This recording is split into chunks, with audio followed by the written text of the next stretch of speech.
Hey friends, welcome to Bokeh, a podcast exploring the ever-blurring lines between the personal and business lives of professional photographers. This is your host, Nathan Holritz, and I'm happy that you can join me today in connecting with photographers and entrepreneurs as we discuss photography, business, and, oh yeah, that sometimes messy thing that we call life. This podcast is brought to you by Photographers Edit, custom image editing for the wedding and portrait photographer. Just visit photographersedit.com. All right, Bokeh Podcast listeners, we are here for yet another episode of the Bokeh Podcast, and I'm here with, this is a bit of an anomaly for the podcast. You may be certainly one of the first non-photographers, Jacqueline, that we've had on the Bokeh Podcast. Thank you for making time for us. Thank you for having me. And you were pronouncing your name for me before we got started, Malocu. Is that correct? Mm-hmm. Okay. That's right. So you are a makeup artist. Is that a good title? Sure. I want to make sure I'm using the right words. Yes, okay. makeup artist is a good title. All right, perfect. So we're here right now at the United Conference. I'm going to be doing a number of interviews here in Phoenix, Arizona. Beautiful. We're actually sitting outside, so if you hear cars go by in the background or planes, there's actually a plane taking off now. That's why. And I love this environment, first of all, but then the opportunity to actually do conversation in person. It's not something I normally get to do with the podcast, so this is a treat. And again, something kind of different for the podcast where we're going to be talking, having conversation with Jacqueline, who is not a photographer, but very much is connected to photographers. And we'll get into this in a little bit more detail here in just a second. And your perspective is something that I'm really curious to get, and I think will be helpful for our listeners. So we'll get to that in just a little bit. But let's just start with, like we normally do, you're a business owner, and running a business can take up a lot of time. So the idea that you can run a business and still have a life, this is a concept that is foreign to, I think, a lot of business owners, photography business owners in particular. I'm curious what you do to be able to run a business, but then simultaneously still make time for yourself and for your family. So one of the things that I like to do to make time is, well, let's just back up a little bit. I'm a creative person. So one of the things that I struggle with is structure. And I think that that's something that a lot of people who are creative struggle with, that because we feel like structure takes away our freedom. Yeah.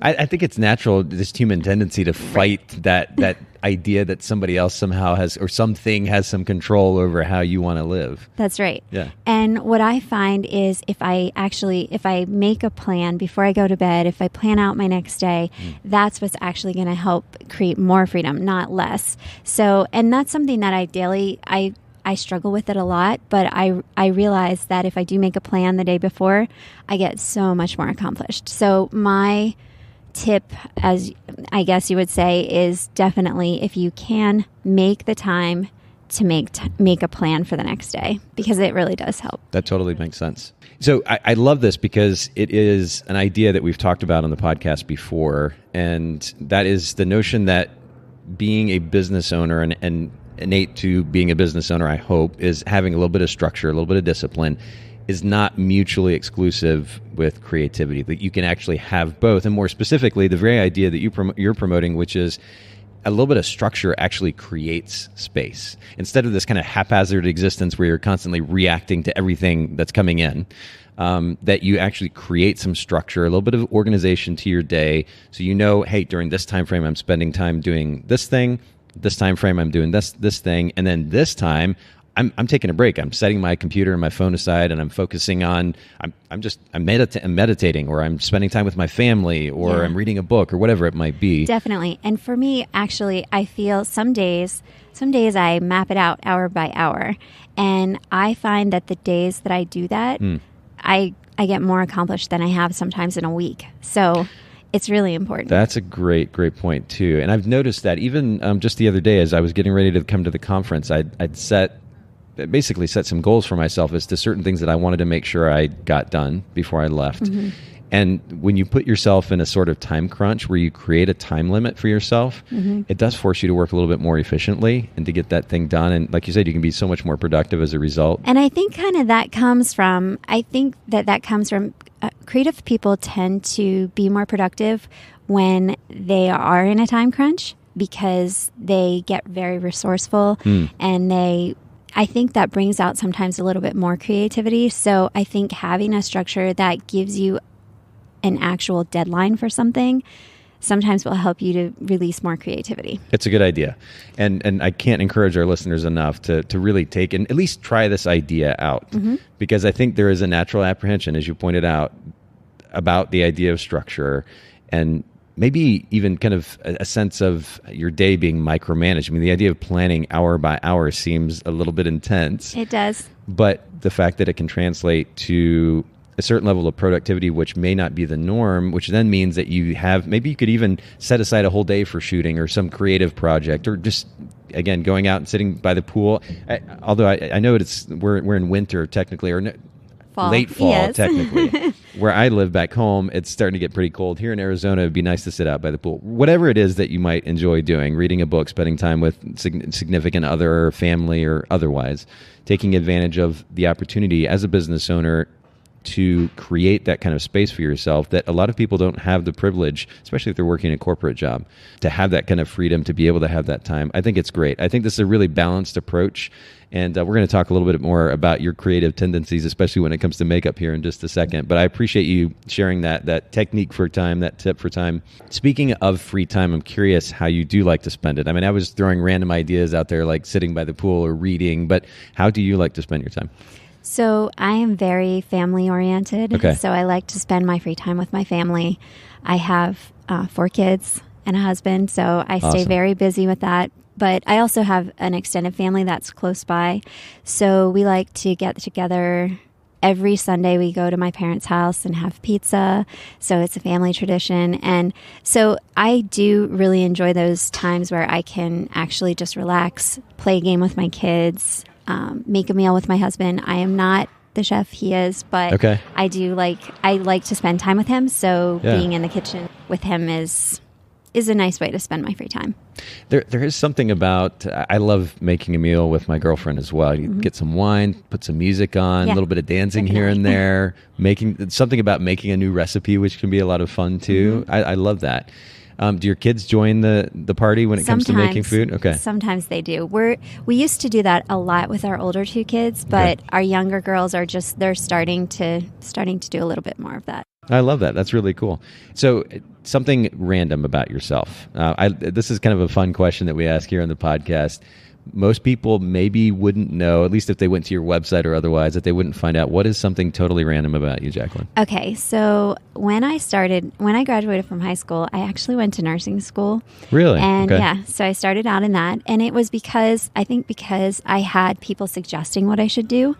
And I think that a lot of times we make decisions based on what other people think we should be doing. So that's what I did. I went to nursing school. And then from there, I decided that really wasn't for me, because even though I enjoyed being around people, I did not enjoy seeing them not feeling well or having to inflict pain upon them. Yeah. And so then I went to broadcast journalism. Really? Yes. And I was only in a local community college for a little bit of time doing broadcast journalism, but I decided that I needed to make some extra money. So I had a friend who was doing home cosmetics and asked me if I wanted to sell them.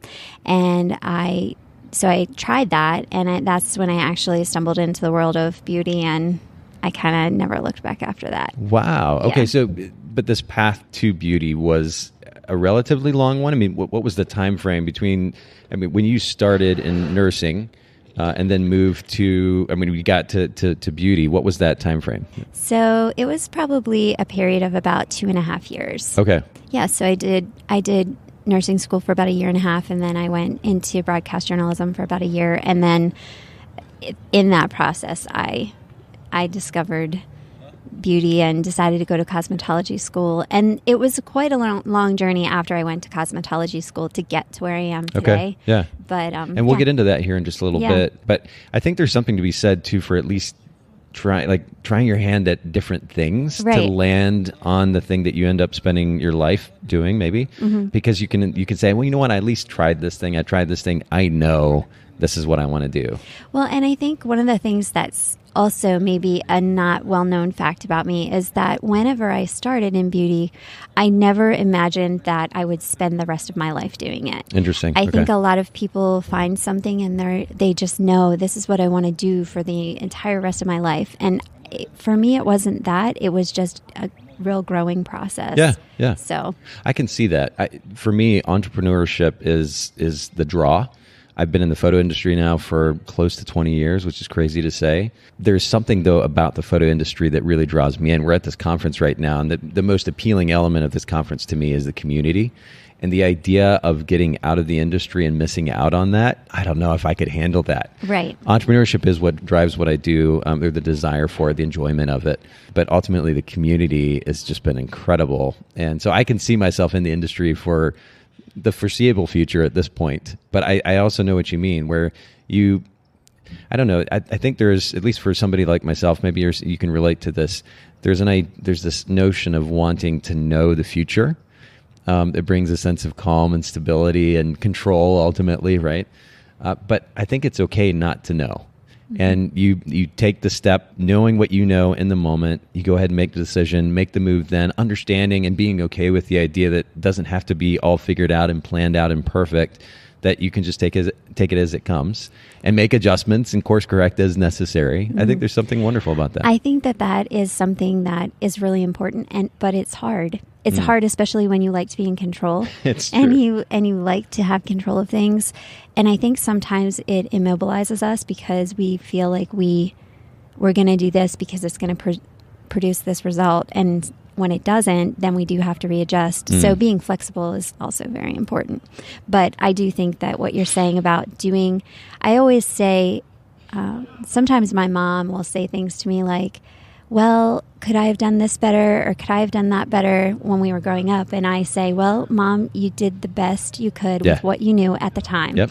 And I think that that's really how we have to live our lives. We have to use, like you said, the knowledge that we have and do what we know with it and go from there. Yeah, and it sounds cliche, but it's so true. And I'm realizing this now. And there's a sense of relief accepting that, which has been absolutely, I mean, it's been wonderful for me.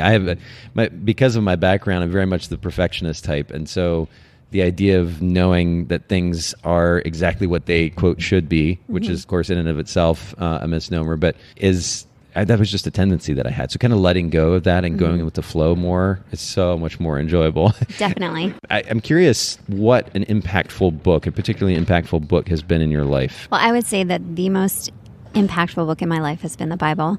I think that of it as a guidebook. And even though I might not always live everything out the way I exactly should, I do believe that there is a lot of inspiration in there. I have some specific parts that I go back to time and again when I need that encouragement and also when I need a guide of what to do. So that's been super impactful in my life. Also, there's a book by Zig Ziglar called Born to Win. And what I really like about that book is it talks about your identity and then also the hope that you need to keep moving forward. And so it basically lays out a plan for success.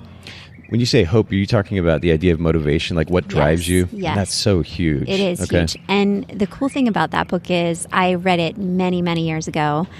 And it was, at the time, Zig Ziglar was the Tony Robbins of the day, you know, and so a very inspirational speaker. But I've just recently revisited that and gone back to it, and I'm now reading it again. And then there's also a book that's on my wish list, and it's called Leave Your Mark by Jay Williams. Okay.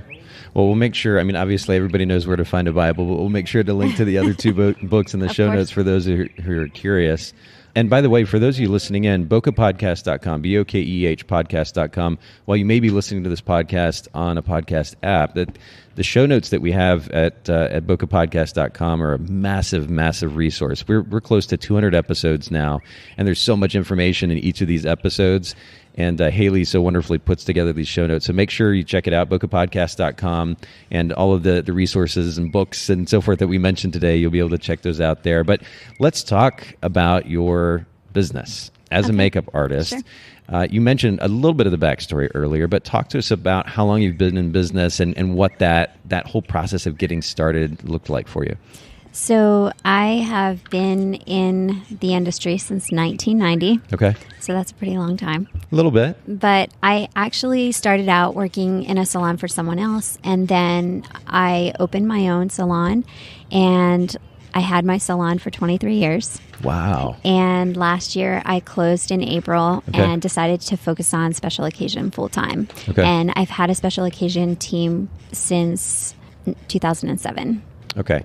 So talk to us a little bit more. We were talking about motivation, the idea of motivation a second ago, but what was the big motivation? You alluded to creativity earlier. Would you say that was the biggest motivating factor starting a business like this, or what was behind it? So I think for me, because I love to travel, I love to meet new people. And so starting the special occasion business, the motivation for that was because my salon was located in a small town with a very small population.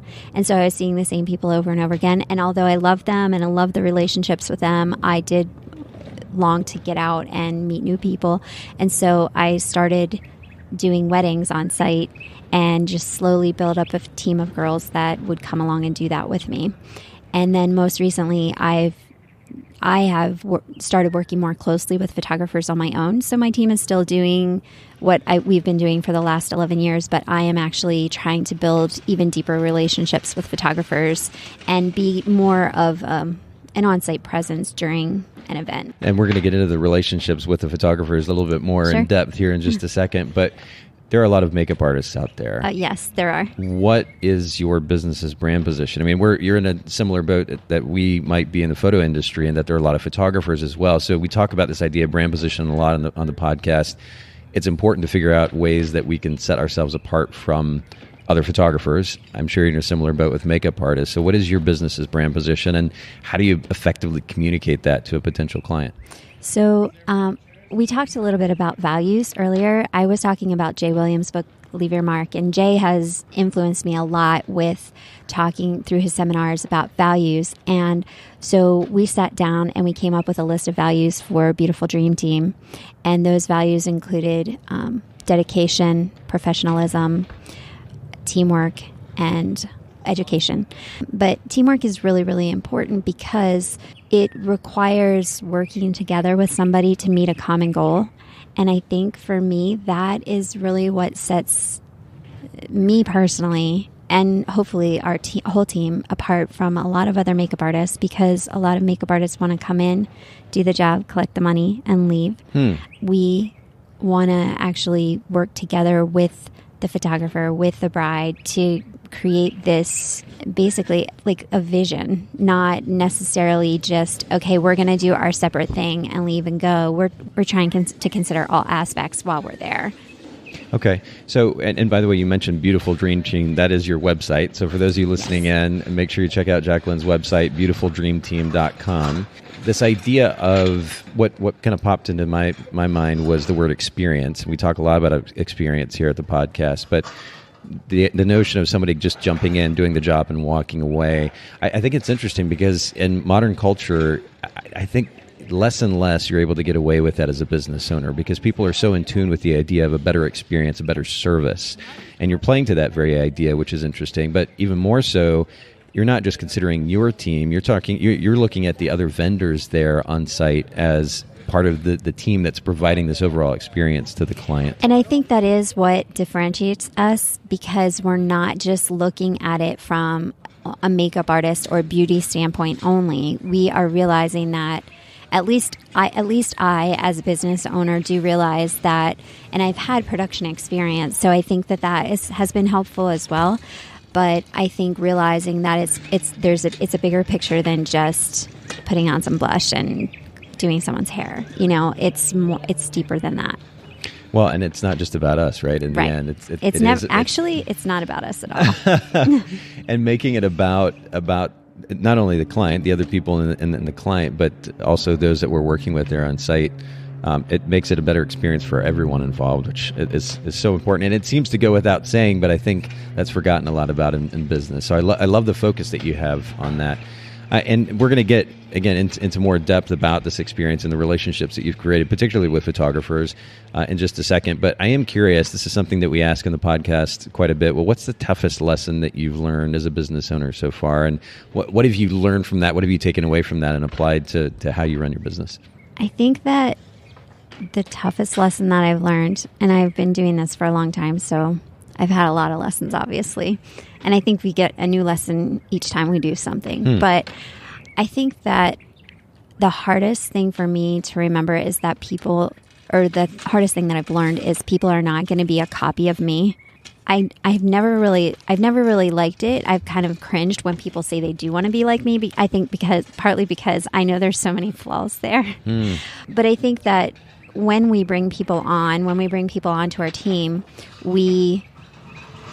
and I'm saying we as anybody who owns their own business, I think that we expect sometimes a level of them becoming us and delivering results the same way we do. Yeah. And I think that, so the lesson is that a good result can still be delivered even if it's not delivered exactly the way you would have done it. Interesting. And so just educating them, being able to see the gold in my teammates and seeing where their gifts lie and being able to bring that out, that being able to do that, I think that it's a challenge. And so I think that's been kind of a tough lesson for me, because I think sometimes it should just come easier than it does. And so my expectations are a little bit high. Okay. But I want to be the kind of leader that brings out the best in the people that are with me. But I think it's so important. I mean, we're running, a lot of our listeners are likely sole proprietors. They may not have a team that they're working with, but if they're outsourcing or delegating anything, or even working in a collaboration with other vendors, that's your team. You have to look at it that way, that when you go on site to a wedding, the florist, even though you might never see her, she's one of your teammates. The photographer, who you're likely going to see, is one of your teammates. The bride is one of your teammates, and the bridesmaids. And so you have to look at those people and think, okay, how are we going to bring this all together and make it work and have it be what the bride's vision is? But acknowledging that our way is not the only way. It requires kind of setting our ego aside, which is easy to get caught up in as artist types and business owners, right? But we have to set the ego aside. But what I was getting to earlier is the idea that anytime delegation is involved, anytime you are working with other people, you have to play the role of a manager, or you are a manager, really, is what it comes down to. And I think a lot of photographers aren't used to that because they're sole proprietors. They're always in their own space doing their own thing, however they want to do it.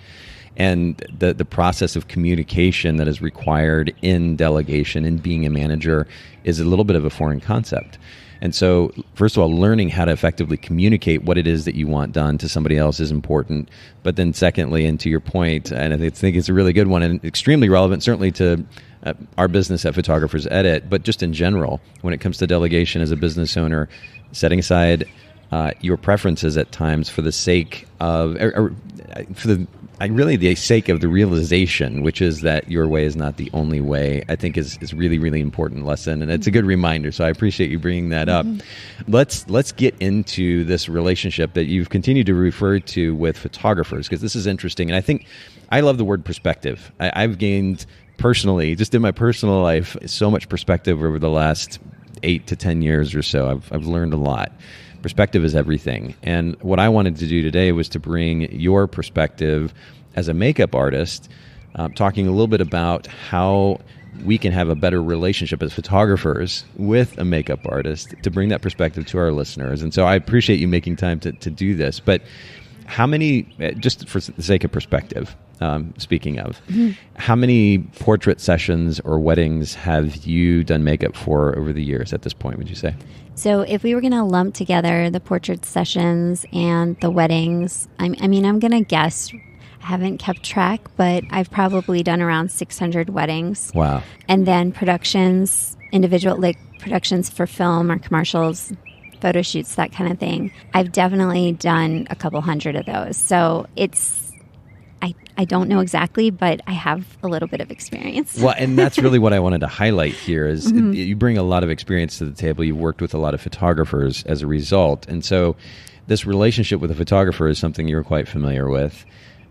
Talk to us, first of all, about that very idea. What is the significance of the relationship for you as a makeup artist to the photographer? How do you see the photographer? And again, I want to have this conversation for the sake of perspective for our listeners as photographers. They may be focused, for example, more on a wedding coordinator on the wedding day.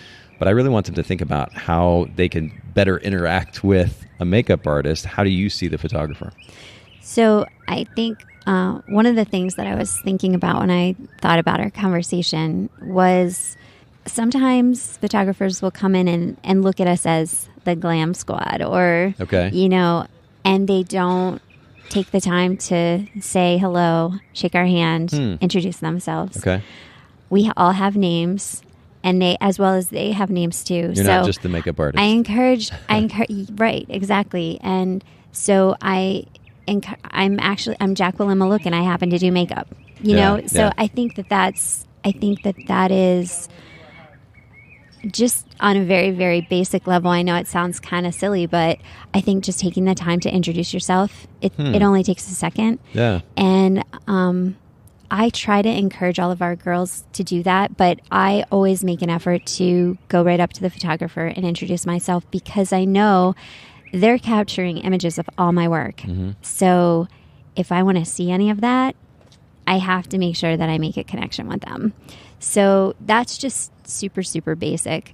But I think it's important to note, too. I mean, engage with another human being like they're an individual human being and not just like they're an accessory to the day. Right. And it seems like such a simple notion, but I'm still amazed that anytime that I engage someone, especially someone that I don't know, off the bat in conversation that has some depth, the amount of surprise that I get in response to that it's fascinating to me. But people aren't used to being engaged, and not just out of formality, but out of a genuine desire to connect. And making that effort to do so at a very root level, I think, is so important.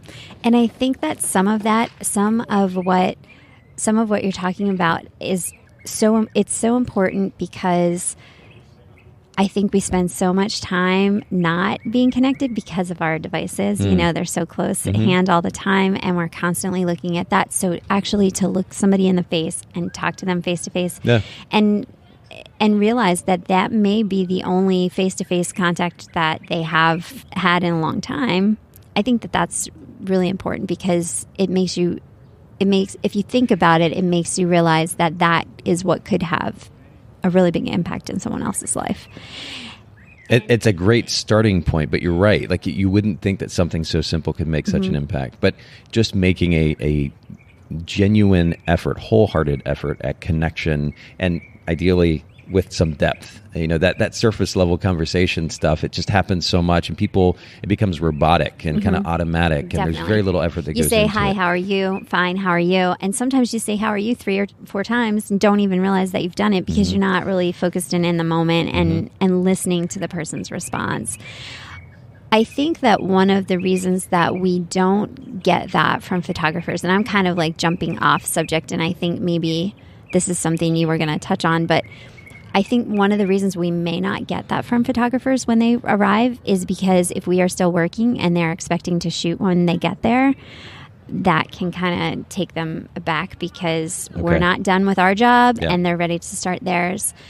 That is something that is a differentiator for us. We are very, very mindful about the fact that we should be almost 100% complete whenever the photographer arrives.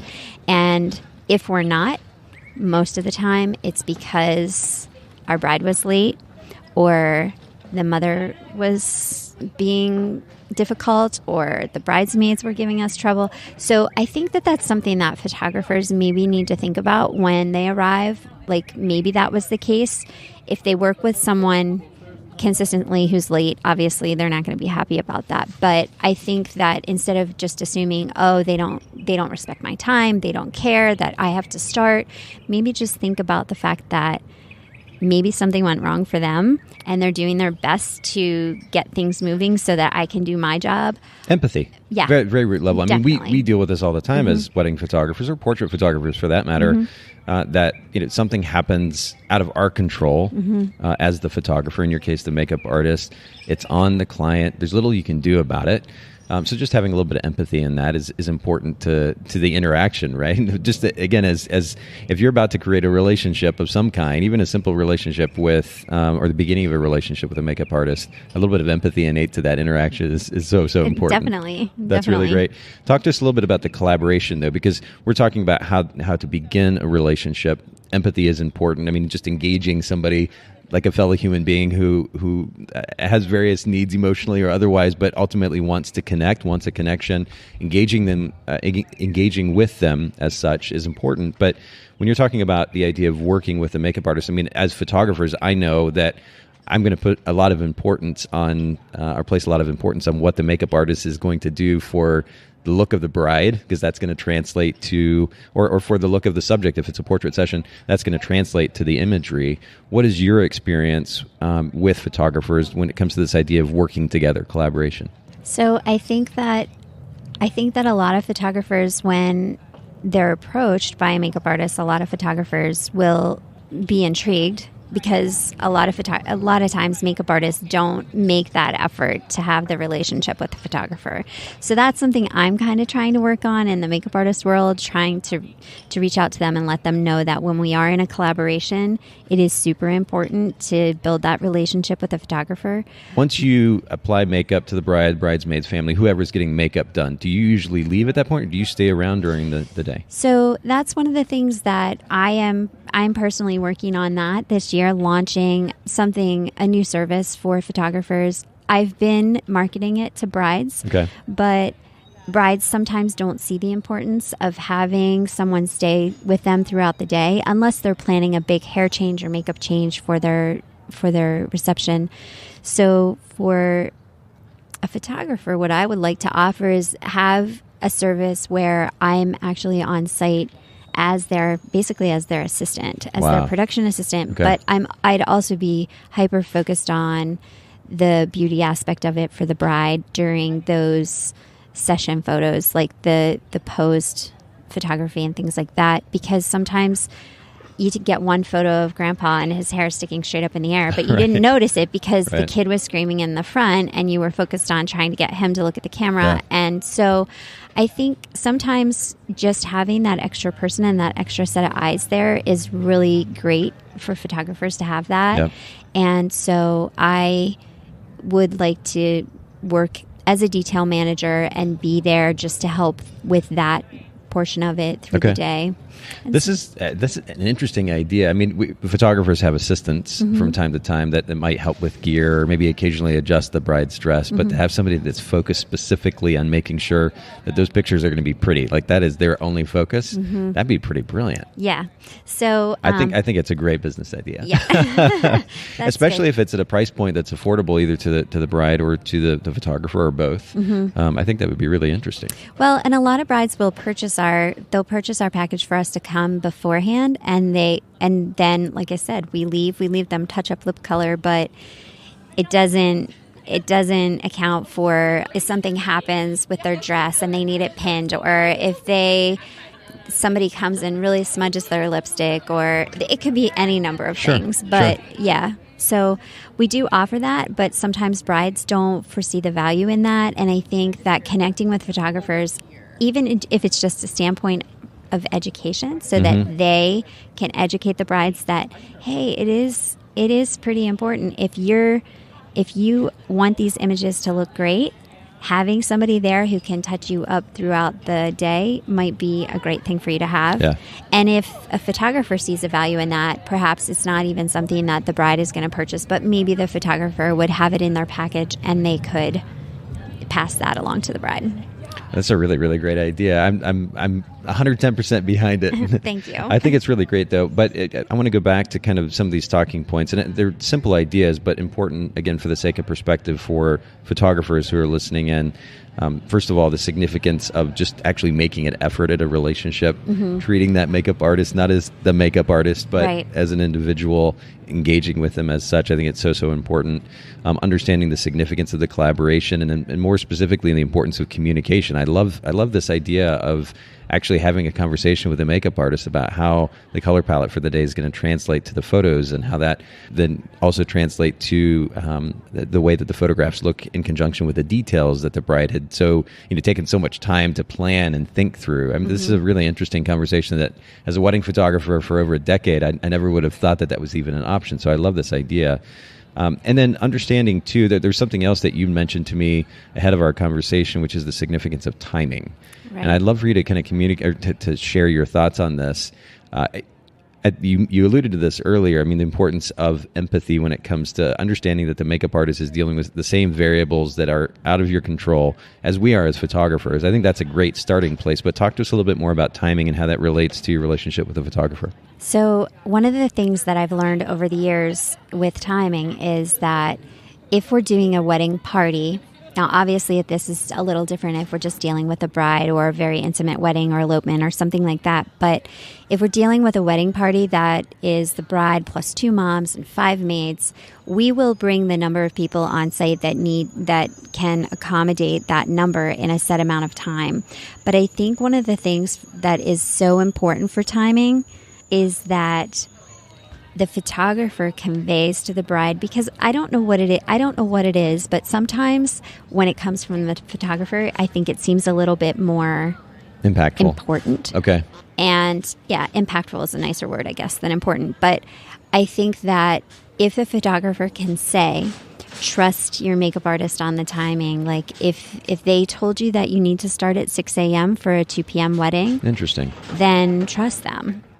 And that, of course, has a snowball effect on the timing for everybody else that day. So naturally, it's going to affect the photographer as well. It's funny because I was actually talking to a couple photographers last night here, and we talked about timing, and they were saying, oh, it's so frustrating when we get there and the makeup artist is still working, and like you can see that there's no end in sight, that they are actively doing their services and it's going to be a while.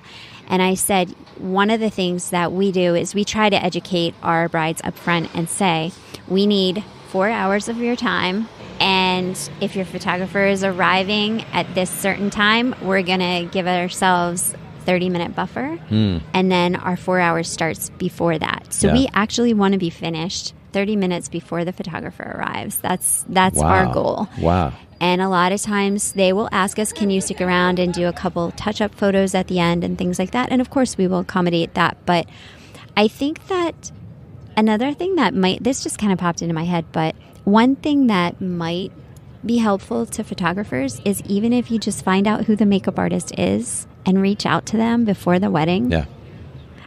Just reach out and say, hey, I'm the photographer and I just was wondering what your timeline is, if that's a concern, because I know that timing is so, so important. And it's kind of like when you worked in a salon. If you're late with the very first person of the day, you're going to be late at the end. Right. And that concept follows through. And if you go in a doctor's office and the doctor's 15 minutes late with the first person, he's probably going to be 2 hours late till the end of the day comes around. Right. So I know that means a lot for getting your couple in front of their guests and things like that. So it kind of just trickles down throughout the day. So timing is super, super important. Wow. But I think, the key idea that I really took away from that was the significance of proactively communicating really with 2 people ahead of time. One, the makeup artist actually making the effort. We've talked about this idea, I think, before in our Workflow Wednesday series. Rich Smith is one of the guests that we have on there regularly. For those of you listening in, if you haven't heard the Workflow Wednesday series, make sure you check it out. We've been doing this for a long time. But one of the things that Rich does proactively is to reach out to vendors that are on that list that the bride provides ahead of time for the sake of the relationship. I think that's a really, really great idea. So you're not just showing up randomly, meeting these people the first time the day of. And there's an opportunity, we talked about the idea of collaboration, there's an opportunity for more significant collaboration or a smoother collaboration, if you will, with that communication.